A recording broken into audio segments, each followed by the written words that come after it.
नमस्कार, मी अरुण गोडबोले. आपण बघताय माझा चॅनेल अरुण गोडबोले. विचार तरंग ही आपली मालिका चालू आहे. त्या मालिकेतील हा 41वा भाग. आपण प्रपंचातल्या किंवा आयुष्याच्या वेगवेगळ्या पर्वांचा विचार करतो, ज्याला आपण 4 आश्रम म्हणतो. मी जुन्या शास्त्रामध्ये जे 4 आश्रम सांगितले, ब्रह्मचर्य आश्रम, गृहस्थ आश्रम वगैरे, ते आपण आधुनिक काळामध्ये जर थोडं वेगळं नाव दिले. एक तर शिक्षण पर्व, दुसरं प्रपंच पर्व. तर शिक्षण पर्वाचे आपण 2 व्हिडिओ केले, तर प्रपंच पर्वाचे 2 व्हिडिओ केले, आणि आता हा 3ऱ्या पर्वाला आपण सुरुवात करतो. याचे बहुतेक 2 व्हिडिओ होतील. हे 3रं पर्व आहे निवृत्ती पर्व. या निवृत्ती पर्वातला हा पहिला भाग. माणसाच्या आयुष्यामध्ये तो त्याचा जो कार्यकाळ असतो चालू, ज्या मार्गाने तो जात असतो, म्हणजे प्रपंच करता, कोण नोकरी करत असेल, कोण व्यवसायात असेल किंवा अन्य काही करत असेल, तर एका विशिष्ट टप्प्यानंतर त्यांना निवृत्त होण्याची वेळ येते. अर्थात जे नोकरीमध्ये असतात त्यांना तो काळ ठरलेला असतो. 58 वर्ष, 60 वर्ष असा नियत काळ असतो, आणि तेवढी वर्ष पूर्ण झाल्यानंतर वयाची त्यांना निवृत्त व्हावं लागतं. व्यवसायामध्ये जे लोक असतात, म्हणजे आयदर प्रोफेशन असेल किंवा बिझनेस असेल, त्याचा निवृत्तीचा काळ ठरलेला नसतो. पण कुठल्याही व्यवसायामध्ये जे बदल होत जातात, त्यामुळे विशिष्ट वर्ष त्यात काम केल्यानंतर हळूहळू आपापच माणसाला निवृत्त व्हावं असं वाटत असतं. शिवाय जसं वय वाढतं तसं माणसाचं शरीर थोडंसं थकत जात असतं, मनही थकत जात असतं, आणि त्याला निवृत्ती घ्यावी असं वाटत असतं. दुसऱ्या बाजूला मुलं हाताशी आलेली असतात, म्हणजे व्यवसायाच्या वरती म्हणतोय मी, की ती व्यवसायात त्याला काही मदत करू शकतात, काही लागलेली असतात, बऱ्यापैकी स्थिर होत असतात. तेव्हा त्यांच्याकडे हा कारभार सोपावा असं त्याला वाटत असतं. किंवा मुलांनाही असं वाटत असतं की आपल्याकडे आता हा कारभार सोपावा, आणखीन वडिलांनी यातून निवृत्त व्हावं. नोकरदारांच्या वेळी तर काही प्रश्न नसतो, त्यांना सक्ती निवृत्ती घ्यावीच लागते. अर्थात काही अपवाद असतात की काही लोकांना एक्सटेन्शन मिळतं, त्यासाठी काही वेगळ्या हिकमती लोक लढवत असतात. पण सहसा आपण असं गृहीत धरूया की 60नंतरचा काळ कसा घालवावा, किंवा 60नंतरचं आपलं आयुष्य आनंदी कसं करावं, यासंबंधी एक काही विचार माझ्या मनात आहेत. ते मी या दोन्ही भागामध्ये व्यक्त करणार आहे. ह्या विषयावरती आम्ही बऱ्याच वर्ष मी स्वतः विचार करतो आहे, आणि असा मी ज्येष्ठांची स्पर्धाही घेतली होती की ज्येष्ठत्व किंवा वृद्धत्व म्हणून 60नंतरचं आनंदी कसं करावं. त्यामध्ये खूप लोकांनी वेगळ्या विषयावरती लेख पाठवले. जवळजवळ 400 लेख आले. त्यातले काही निवडक लेख आणि काही जाणकार मंडळींना आम्ही लिहितं करून त्यांच्याकडनं मागून घेतलेले लेख. असं पुस्तक आम्ही वृद्धत्व आनंदी कसे करावे असं एक पुस्तकही आम्ही तयार केलं, आणि तेही खूप लोकप्रिय झालं. आताही त्याच्या काही 100-200 कॉपी शिल्लक असतील. आणि त्यामध्ये प्रत्येकाने आपापले विचार मांडले ते की ज्येष्ठत्वासुद्धा आपल्याला आनंदी कसं राहता येईल. तर त्याच्याकरता त्यांनी मांडलेली मतं, शिवाय माझे मतं, ही दोन्ही मी आपल्यासमोर मांडणार आहे.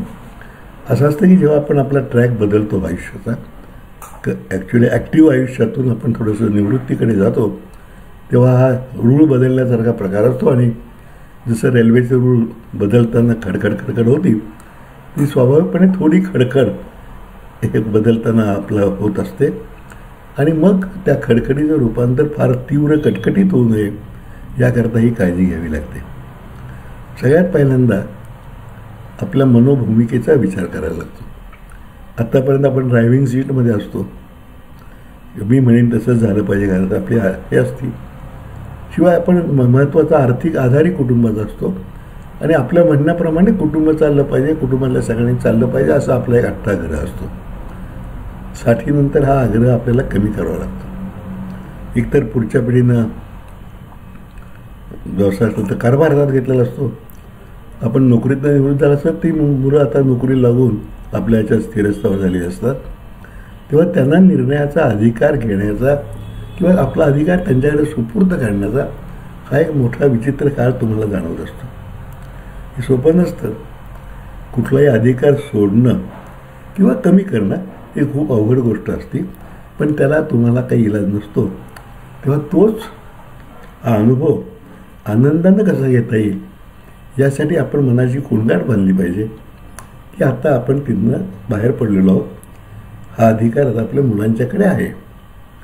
विशेषतः महिलांच्या बाबतीत स्वयंपाकघर हे त्यांचं मुख्यतः म्हणजे ज्या महिला उद्योग करत नाही, व्यवसाय करत नाही किंवा नोकरीत नाही, त्याच्यामध्ये स्वयंपाकघर हे त्यांचे डोमेन असतं.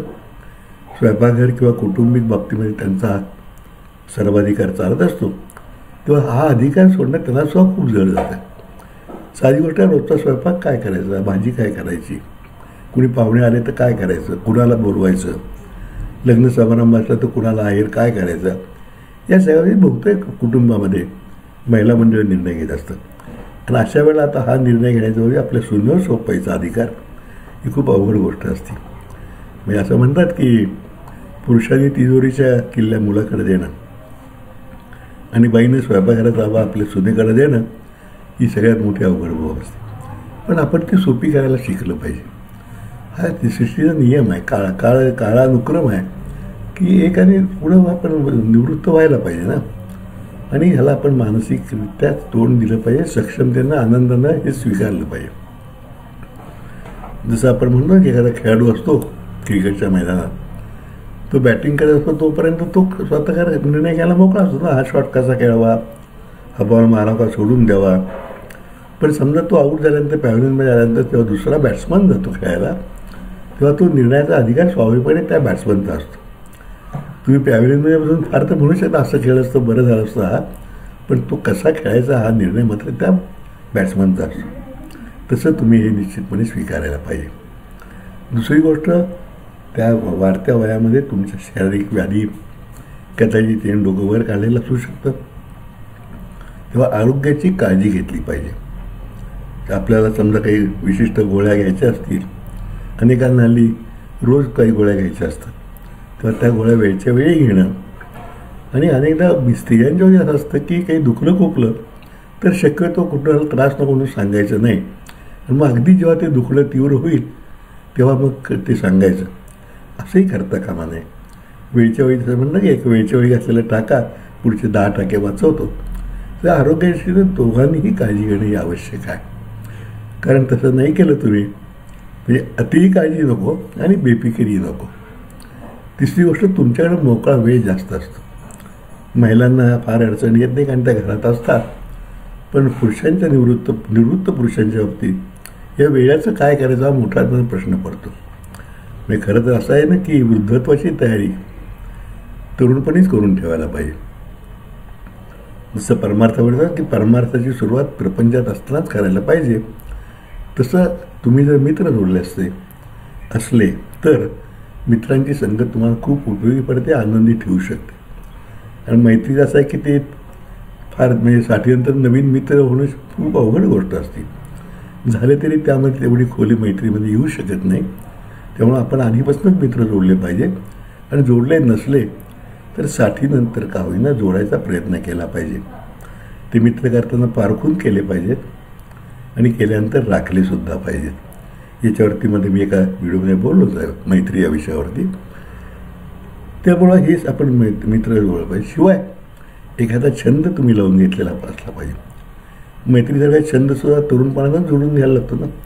म्हणजे संगीत असेल, म्हणजे स्वतः तुम्ही गात असाल, वाजवत असाल काही वाद्य, किंवा वाचन असेल, लेखन असेल, तर आपला तो छंद आपण या वयात जोपासू शकतो. त्याकरता आवश्यक वेळ देऊ शकतो. कार्यरत असताना तो वेळ आपण दिला नसेल तो आपण देऊ शकतो. समजा आत्तापर्यंत काही केलं नसलं तर इथनं पुढं सुद्धा आपण ती आवड जोपासू शकतो. एक मनात लक्षात ठेवायचं की आपलं शरीर थकत चाललं असलं तरी आपलं मन सदैव ताजंतवानं ठेवलं पाहिजे. आपली बुद्धी कायम ताजंतवानं नवीन स्वीकारायला तयार ठेवली पाहिजे. आता बरोबर पाहताय अवघड वाटतं, पण अवघड नाही आहे. सुरुवातीला ठेचकाळ्यात का होईना पण प्रयत्न केले तर जमतं. साधी गोष्ट आहे. बहुतेक लोकांना जुन्या पिढीच्या संगणक नको वाटतो, पण थोडं शिकणं थोडंसं जर शिकलं तर हळूहळू आपण पारंगत त्यात होऊ शकतो. माझ्या माहितीच्या अनेक महिला आहेत की ज्यांनी 10वीपर्यंत सुद्धा शिक्षण केलं नाही, पण आता ह्या 60-70ला पोचल्यानंतर त्या उत्तम संगणक वापरू शकतात, टेलिफोन उत्तम वापरू शकतात, व्हॉट्सअपवर आपल्या परदेशातल्या नातवाच्या मुलांशी बोलू शकतात. तेव्हा हे सगळं शक्य आहे. मात्र त्या दृष्टीने आपण प्रयत्न करायला पाहिजे. कसं आहे ना की एका टप्प्यातून दुसऱ्या टप्प्यात जाणं आहे, ते सुकर करायचं तर आपली मनोभूमिका त्यासाठी तयार असणं आवश्यक आहे. आणि मुळात ह्याला पर्याय नाही आहे हेही आपण लक्षात ठेवलं पाहिजे. तुम्ही किती प्रयत्न केला तरी 60 नंतर तुम्ही काही 16 वर्षाचे होणार नाही आहे आणि तेव्हाची परिस्थिती आत्ता राहणार नाही. साधी गोष्ट आहे ना की तुमच्या काही रुपयाची किंमत जी होती तेव्हा खूप कमी झालेली आहे. एखाद्या लग्न समारंभात जायचं असलं, आपल्याला आहेर करायचं असला, काही गिफ्ट द्यायची असली तर तुम्हाला वाटतं की 10 रुपये पुरेत, 100 रुपये पुरेत, मुलांना वाटतं 500 रुपये तरी द्यायला पाहिजे. तर त्यांचं म्हणणं रास्त असतं, काळाला धरून असतं. मला सहज जुनी गोष्ट सांगतो, मी हा पहिला भाग संपवतो. माझ्या लहानपणी आमच्या आईला भाऊबीजेला दर त्याच्या भावांची मनी ऑर्डर द्यायची. तेव्हा ही खूप लोकप्रिय पद्धत होती. 2 रुपये किंवा 5 रुपयाची मनी ऑर्डर द्यायची आणि आपण खूप मोठी मनी ऑर्डर द्यायचं वाटायचं. कालांतरानं आम्ही जेव्हा आमच्या बहिणीकडे भाऊबीजेला जायला लागलो तेव्हा सुरुवातीला 100 रुपये भाऊबीज, ती आम्हाला खूप मोठी वाटायची. लग्नात गेलं तर म्हणजे मी जेव्हा शिक्षण संपवून व्यवसायाला लागलो तेव्हा माझे वडील माझ्याबरोबर काम करत होतो, म्हणजे त्यांच्याबरोबरच मी रादर काम करत होतो. तर काही कोणाचं एखाद्या लग्नात निमंत्रण राहते म्हणजे ठीक आहे रे, त्याला एक 5 रुपये मी ऑर्डर कर आहेर म्हणून. तो नाव बघा 5 रुपये नाही ना, आता कमीत कमी 51 रुपये काय 101 रुपयाची केली पाहिजे. एवढे असंच नाही वाटत. आता माझ्या मुलाला मी म्हटलं की अरे असं कर, त्याला एक 500 रुपये 100 रुपयाचा चेक पाठवून दे. तो म्हणतो 100 रुपये काय देत आहे, 501 रुपये तरी चेक पाठवायला पाहिजे. तो हा काळाचा फरक आहे. आपण मान्य करत पुढे जायला पाहिजे. तो मान्य तुम्ही केलात तर आनंदात राहू शकता, मान्य नाही केलात तर मग रेल्वेवर खडखड खडखड सुरू होते. तेव्हा आपण हे मान्य करायला शिकलं पाहिजे. बदलत्या काळाला अनुरूप बदललं पाहिजे. आज मला तिथेच थांबूया. पुढचा हाच भाग पुढच्या व्हिडिओत कंटिन्यू करू. तोपर्यंत नमस्कार.